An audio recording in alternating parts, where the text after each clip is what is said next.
We are beyond excited about our Cub renovation, the Carlton Union building renovation, and your student is so lucky they're going to be able to be in there. We have students who just graduated who are so jealous. It's going to be state of the art. It's going to be absolutely fantastic. So thanks for bearing with us as we go through the construction. But in the long run, it's going to be unbelievable.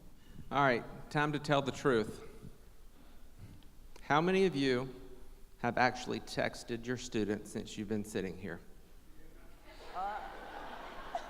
All right, so seriously, what was so important that you apparently missed some things I think that we were talking about because you were texting in class? She texted me first.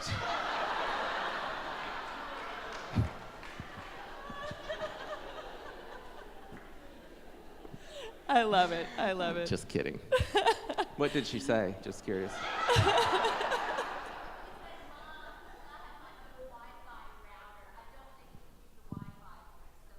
We can't use the Wi-Fi here. Now, why would we do that to kids? Come on. Really? And did you say no? Okay. Individual Wi-Fi. Remember, a PhD is on the line here, folks, so, I mean, seriously. All right, we're going to move on to our next session, which is supporting your student academically. Have any of you seen our Student Success Center? Did any of you go to the open house yesterday in the library? Part of you have. Those of you who have not seen it, you must go. It is absolutely phenomenal, and it's one of the most popular places on campus. We're very, very proud. Our next presenters actually have built that place. Stacy Collins is our Director of Academic Success. She's been at Stetson for 16 years, and she is a double hatter. And when we say double and triple hatters, that means they're graduates of Stetson. She got her bachelor's degree in English and Spanish and her master's degree in English. Stacy built our Student Success Initiative from ground up, from one employee, her, to 5 full-time employees and 4 graduate assistants. And when I introduced Dr. Lua, I mentioned that she came in to build our Student Success program. Stacy was her partner in this. And it's one of the most outstanding programs in the country. We're incredibly proud of what they do.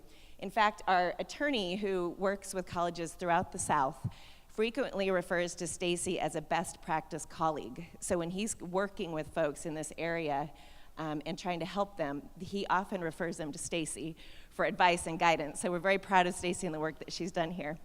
When you talk about challenge and support, that really incredible balance that we do here at Stetson, she's one of the best at challenging our students, at the same time supporting them all the way through. She's incredible, a good friend, and she hired Aaron, who is incredible as well. And Woody's going to introduce Aaron. Yes. Stacy's partner in success is Mr. Aaron Disler. He is the Associate Director of Academic Success and Accessibility. He comes to us from the University of Central Florida, where he has a bachelor's degree in psychology and a minor in sociology, and also a master's from UCF in mental health counseling with a certificate in marriage and family therapy. Aaron's passion for helping individuals strive for, and I quote, their best life as they define it, guides his work daily. Aaron works hard to develop a level playing field and supportive campus climate for students to feel connected and to be successful.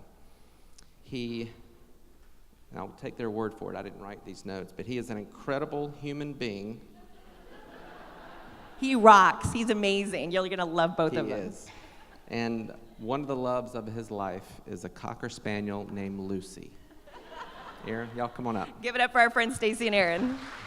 Thank you. And Lucy, I guess, would actually be class of 2035, so I still have a little bit of time before that happens. And I just want to say my daughter started kindergarten this week, so in a small way I can relate to what you're going to. I know this is a bigger scale, but I dealt with the same questions at the kindergarten orientation, and it's like in the packet, but I'm still like, I want to hear you say what I'm reading right. I just want to double check, triple check. So we are going to talk to you about academics here at Stetson. We're extremely passionate about learning, and we're passionate about your student crossing that stage and graduating. And we want to help with the transition, and it's a big one from high school to college. So quickly, I want to get a couple answers to this question. What are some differences between high school and college? Independence? Who said that? I'm sorry. What do you mean independence?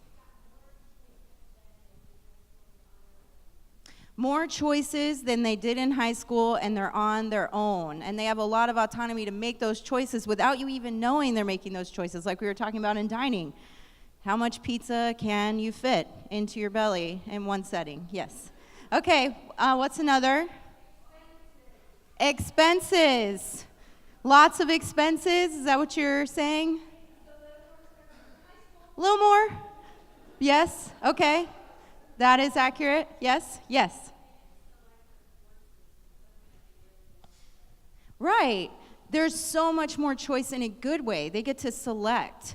And honestly, our curriculum here at Stetson set up in a really neat way for students to have a lot of choice, even within our required general education. I'm going to talk about that. So that's something students don't always realize, that they have a lot of room to make choice. Yes. Yes.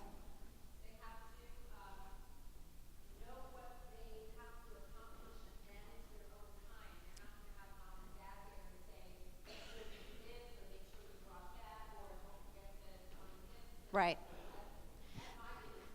So time management is a big one.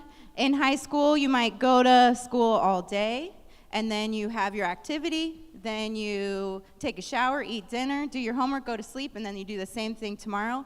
In college, you might have a 10 a.m. class and a 4 p.m. class, and you might have time in between. Now, if you're an athlete or musician, some of that time is stolen, but you still have this, I don't mean stolen, that sounded bad, but some of that time is taken up by there. You still have these chunks of time where you have to figure out what you're going to do, when you're going to do it. And that might be a skill you need to learn. So those are some great differences. Okay, one more. More robust support. Thank you. Yes, that's what we're here to talk about. Segue. I did not plant her. That was great. So yes, there's so much support here. However, it is voluntary, right? It's not required. It's up to the students to come and use our services, but there's a lot available. And to your question, sir, earlier about dining, your students are going to hear all of this. So don't be afraid that you need to furiously write down notes to relay this to them. We're going to tell this to them, and we're going to tell it to them many times. So they're going to hear all of this information. Note-taking is always a good skill to have, though, so Yes. to keep information. So one of the things we're going to talk about today is that what can you do to help your student and the academic experience here at Stetson? One thing you can do is help them understand that this experience is on purpose. They're going to have to take classes that challenge them. Hopefully all of them challenge them. But we get a lot of like, okay, I'm a marketing major. Why do I have to take historical inquiry? I'm an English major. Why do I have to take quantitative reasoning? Where is that? Why is that required for me? I'm not going to have to do math ever in my life. I'm going to make sure that's the thing. So our curriculum is set up very purposefully. I'm really proud, and we went through a lot about maybe 6 years ago and creating a curriculum that is not because this is how they did it in the old days. It's very purposefully set up, and there's so much choice. Every student, regardless of major, degree program, school, or college, we want to graduate with these learning outcomes. Regardless of what you're studying, you need to graduate this. Why? Because we live in a really exciting environment where we know students need to have personal and social responsibility. Regardless of field, we need our graduates to have a moral compass, to have ethics, to make wise decisions. We need students to know how to speak and write and communicate well, regardless of field you're going into.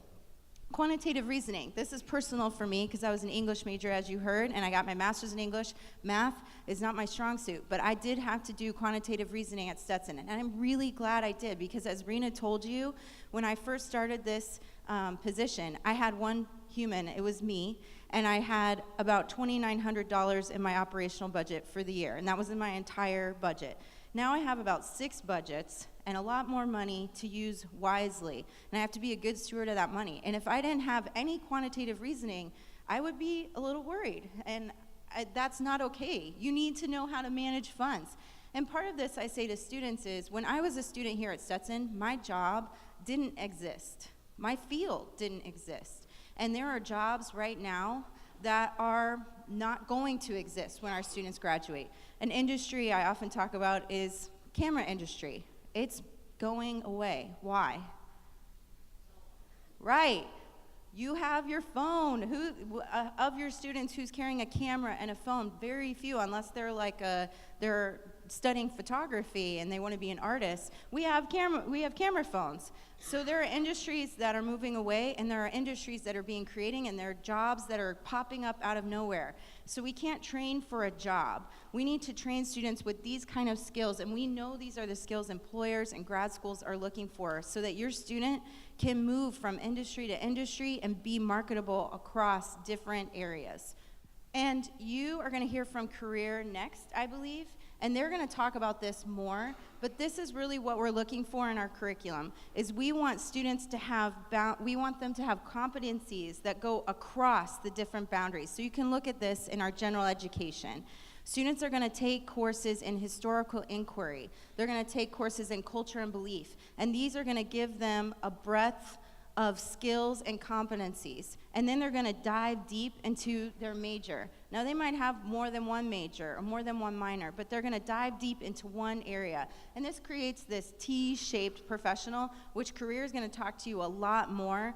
But this is what, again, employers are looking for, grad schools are looking for, because it's not just our concern that students have a good experience here. We want them to have a great experience beyond here. We want them to be viable afterwards. How many of you want that for your student? Okay, good, that makes sense. So the next thing I'm going to talk about is the support through challenge. So as Rena mentioned, the support and challenge is a core component, and you're going to hear about this throughout the day, throughout the next 4 years, that we are supporting and challenging your students. And I like to reframe this just a little bit and say support through challenge. So sometimes the students will be faced with a challenge, and people will be there to help them along that way. And sometimes providing challenge and pushing challenge is actually the best form of support. So while I think about this new adventure that you and your students are going on right now, I like to think of your students as future tightrope walkers. The idea of your student, a few years down the road, being up 50 feet in the air with a wire below them that's no more than the size of your thumb is terrifying. Now we want to train them to be able to do that. And that's why you sent them to Stetson, is we are going to be there to help support them and challenge them so that way they can learn how to walk that tightrope. Now you think their first semester, we are going to have them step out of their comfort zone. We're going to have them do some tightrope walking. But we're not going to put them up there on that top rope right away. They're going to be on some lower ropes. They're going to shake. They're going to lose their balance a little bit. They're going to call you and say, "Can you believe I have to do this in my class? My professor is so mean. My roommate is a pain." All of these things are going to happen. And so when we think about, there's the comfort zone, the learning zone, and the anxiety zone. Okay, when we are in our comfort zone, and these aren't necessarily all the same size, but where the learning happens is when people take that step out of what they're used to experiencing, and trying something new. Okay, what's important as the support systems that your students have is that when they are out there in that learning zone, they're going to feel nervous. They are going to feel anxious. That word will come up. Okay, but what's important is, as being part of the support system, is that we are going to help them be in that learning zone so that way the fight, flight, or freeze response of anxiety doesn't set in. Okay, so when you are there, it is not necessarily to keep them in their comfort zone or to expand their comfort zone a lot, but to allow them to step out into that learning zone. So when I think about the faculty and staff that are here, we have all dedicated our lives professionally to being there and to supporting and challenging the students. So when they are in their first semester, taking that first step, they're standing looking at that first tightrope thinking, "I can't do this." We're going to challenge them to take that step out. We're going to be that balancing pole they're going to use as they're going through that challenge. We're going to be that rope or that net below them that's going to catch them when they fall. Okay? They will get bruised at different points. We're also going to be that person at the other end of that first rope that congratulates them on having that first challenge complete and encouraging them to take on the next step. And we hope that you all can do that with us too. So, as you very astutely mentioned, I would like to say, we have lots of resources here, and we want you to help your student remember that those resources exist. Are we going to tell your student about these? Absolutely. Are we going to tell them multiple times? Absolutely. But they're getting a ton of information, as are you. So when they do hit a roadblock, it might escape their mind, oh yeah, I forgot they have success coaching. I should take advantage of that. So I think it is a good idea for you to keep some of this in mind, and you can remind them, hey, did you check this out? This could be something useful. So what resources do we have? As mentioned previously, I'm Director of Academic Success, and we have the Hollis Family Student Success Center. I saw some of you last night in our open house. This is an amazing space, and we designed it very purposefully to encourage creative learning.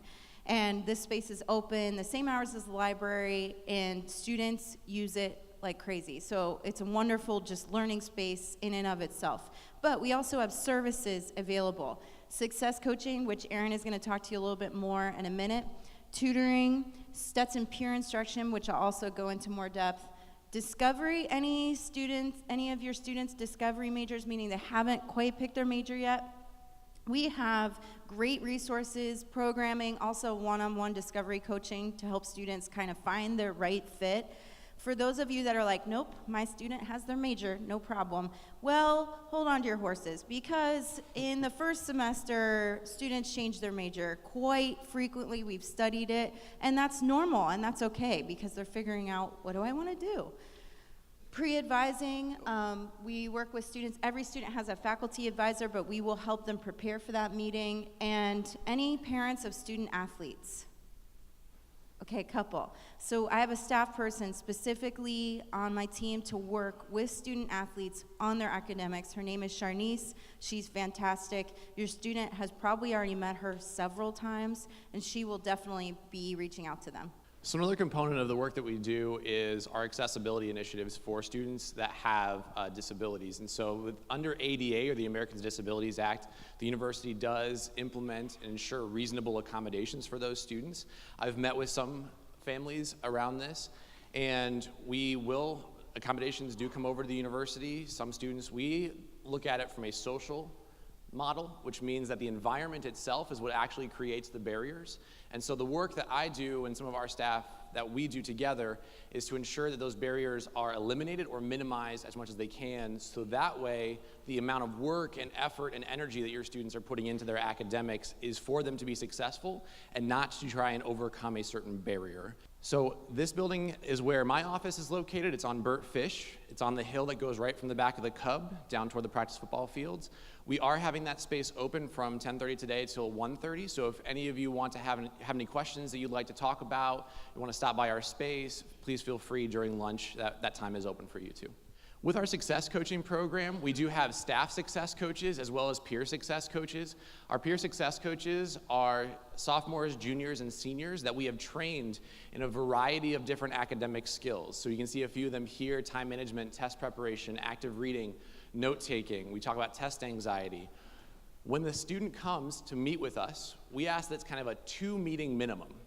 And because of that, we have these 4 steps that we do in our success coaching meetings. We have them do an assessment. It could be actually a formal assessment, or we ask them, hey, what's going on for you? What are some of the challenges you're experiencing? We talk about some of the strategies that they could use to address that in their academics. We encourage them to go out for a few weeks, try those new skills, try the new strategies, and then always kind of close the loop with us. Come back, talk with us about what worked, what didn't work. Okay, time management, that is a moving target for everybody. Anybody still working on time management for themselves? I will put my hand up. Okay. So it's important with our peer success coaches, we also they have drop-in hours. So if you're talking with your student, we have them spaced out throughout the week. They're in the Hollis Family Student Success Center. But also if they want to sign up and establish a meeting, by just having them email studentsuccess@stetson.edu, that will be the best way right now to get signed up with a success coach. We try and start our success coach meetings about a week into the semester. That allows all the students to have all of their syllabi together, all of their courses and what's going to be coming up, so that way they can create a game plan with a success coach on how do I attack this semester. We have tutoring, and tutoring subjects you see listed here. Most of them are in the Hollis Family Student Success Center. We have a phenomenal writing center that's in the main floor of the library to the left. Students can take things to the writing center with 0 words written. They can take the assignment and ideas, and they can say, help, and the tutor will help them from the onset all the way to the end of the process when you're in final editing stage. They can take one piece there several times. They do walk-in, they also do appointment. SPY is something a little different. Any of your students in biology 1 or 2, chemistry 1, anatomy and physiology or logic? Anybody? Okay, so we have Stetson peer instructors. These are students embedded in the course, and they offer 2 sessions a week, 45 minutes apiece on the material. It's a little bit different than tutoring, because with tutoring you go and you're like, I have a question on this thing, help. In SPY, you go and the SPY has prepared activities on that information you are learning about right now. So it offers opportunities to engage with the material on a deeper level. We've looked at the data. We've looked at the trends. Students who regularly go to SPY can do up to a letter grade better than their peers who do not. So it is a very effective, wonderful program, and we purposefully put them in these courses for which we know are really challenging. We also are going to have mandatory advising labs for all first-year students in their first and second semester to help them prepare for their advising meeting. Advising can be something that's really different than high school, because you have a faculty advisor who meets with you, who talks about what do you want to do later in life, what courses do you want to take, and this can be really different. When in high school, you maybe got to choose your elective, and now you're choosing your entire schedule. This can be really different, so we're doing labs where students can prepare for that meeting so that they go in that meeting and they're not sitting down and going, I don't know what I'm supposed to be doing here, so that they can have a really substantive conversation with their faculty advisor. So some of the additional resources, obviously the professors are one of the greatest resources. When students come to talk to us and they say, I'm not quite sure what to do about this assignment, or I've missed a class and now I'm embarrassed to go back and talk with my professor, how should I do that? We will work with them to draft an email. We'll work with them and talk through, well, what do you want to say to your professor? Because getting through that door, getting through for office hours can be one of those first challenges that is extremely difficult for students at this point. And we are expecting, too, that over the course of their 4 years, the relationships they build with their faculty members, these are professionals and at the top of their field. They are a great resource for the students both here and when they plan on going out into their careers. We want them to have great conversations. Same thing with the faculty advisors. If they are prepared for the advising and what classes am I taking next section of that, the rest of the conversation can be meaningful, talking about how do I dive deeper into the content? What service opportunities are available for me? The reference librarians are also a great resource. So when a student first has their research project and they say, I'm not quite sure where to start with this. Research looks a little bit different here than what I've experienced in the past. They can talk with a reference librarian, and the reference librarian will help them find the first couple of sources and get them started on that path of here are the sources, here are ways that you should go about reviewing the sources, looking at them. Are these valid? Are they important sources that you want to tie in to your writing? Okay, so we have a little activity we're going to make you do.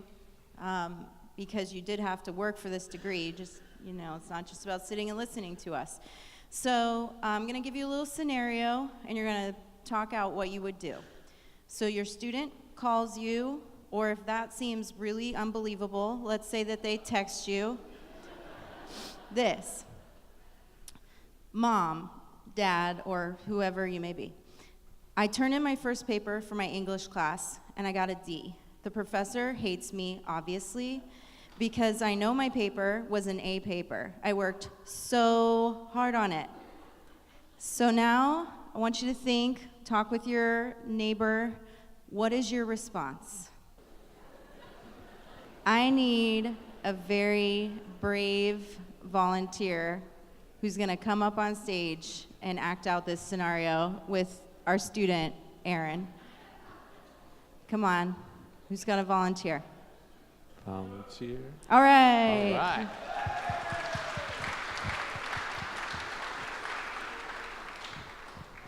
How are you? How you doing? I'm good. I'm your student. You are? Yes. Okay, fine. Okay. Fair okay. enough. All right. So I'm gonna call. I'm not gonna text. All right, fair enough. Dad, I just turned. Hold on. The connection's bad. Hold on. Can you hear me now? Hold on. I can hear you now. Oh, okay. Good. Go ahead. Perfect. So, Dad, I just turned in my first English paper, and I got a D. Obviously, the professor hates me. They don't like me in the class. Right. And it was an A paper. I guarantee it. I spent so much time on it. It had to be an A. Okay. So, can you call the professor for me? Absolutely not. Well, let me ask you a few questions first. First of all, when did you find out about the paper? The beginning of the semester. Okay. Did you put it in a planner? I did. Okay. When did you start working on the paper? In enough time. Well, so in enough time meaning last night? Well, you see what happened. Right. Okay. All right. So I'm going to stop you there. So but here's the thing. I was in brainstorming mode for like 2 weeks. Right. And it was all like the whole paper, was start all to right finish, there. was right here, was Right. up in my head. So Okay. obviously, it was good. Did you understand the assignment? I thought I did. Okay. Well, clearly you didn't. Clearly. Right. All right. So here's what you're going to do. All right. Here's what I would do if I were you, and you can do whatever you want. Okay. You can live with the D because you earned it, right? Sure. Right.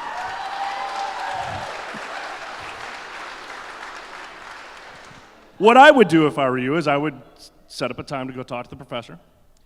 Say, here's my D paper. Their How do I their make office it? is like How do I make really it an A dark. paper next time? Their office is like really dark and scary, and Yeah. I'm not going in there. By the way, how clean is your dorm? Let's not. We're talking about the paper right now. Okay. All right.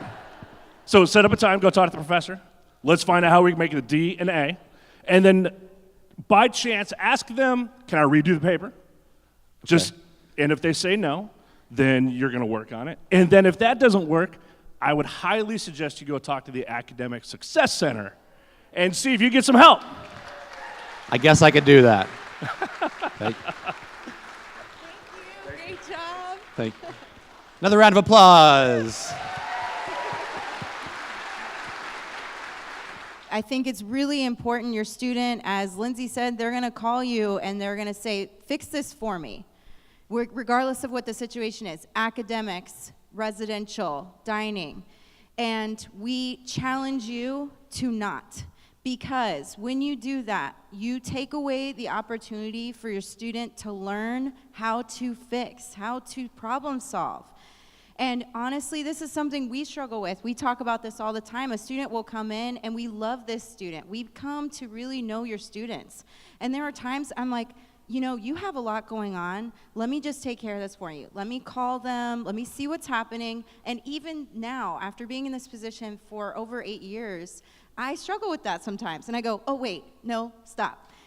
I'm gonna give you some suggestions. I'm going to put the resources in front of you, but you have to figure this out, because this whole process of them being here is not just about their grades in the classroom. It's about the skills they're developing outside of the classroom, the skills they're developing to get a bad grade and go, what do I do with this? How do I recover? What are some options for me? So one of the things you can do beyond just giving content, ask a lot of questions. What would you do? You know, okay, you have a D, you want a better grade? What are some ideas you have? That sometimes stops me and helps me when I want to solve a problem, because I'm a problem solver. And people will come in and they'll be like, this is happening, what do I do? And I have to stop, and I have ideas of what they could do. And then I stop myself and I say, I don't know, what could you do? that is a great way of putting it back in your students' hands to try to problem solve. Because all of this is a learning experience that's going to help them with their next step. And every opportunity we take is an opportunity that now they are not learning that skill for their next step. So that was a great scenario, and I think you did some really good things. Just as, the learning that they're doing here is not just the content in their course, but it's actually about being a student, and it's about that experience. And the faculty are going to advocate for that too. They are going to walk through with students and say, hey, you didn't do the reading yesterday or for today's class, so that is an expectation. Let's talk through what that means. So there's a lot of the kind of meta approach of this is what it's like to be a student. So as Lua mentioned, we have some Facebook, things you can follow. Academic Success also has some Facebook, and we post things that are going on. We also just post fun learning tips, where our whole job is to help support your student with what goals they have.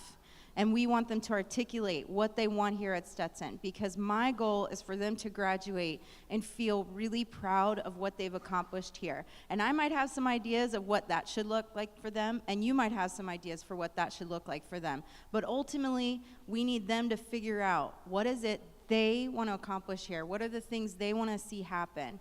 And that's what we're going to really work very hard to help support and to push them. But we're excited. We're excited about your student being here, and we really care about them, and we're going to work really hard to help support them. Thank you for your attention. If you do have questions, you can email studentsuccess@stetson.edu, and we will get back to you. And we hope it's going to be a fantastic semester and a fantastic year. Our spaces are open today, the Accessibility Services Center and the Hollis Family Student Success Center. If you want to stop by, see the spaces, and ask any questions, our staff will be there as well. Thank you. You.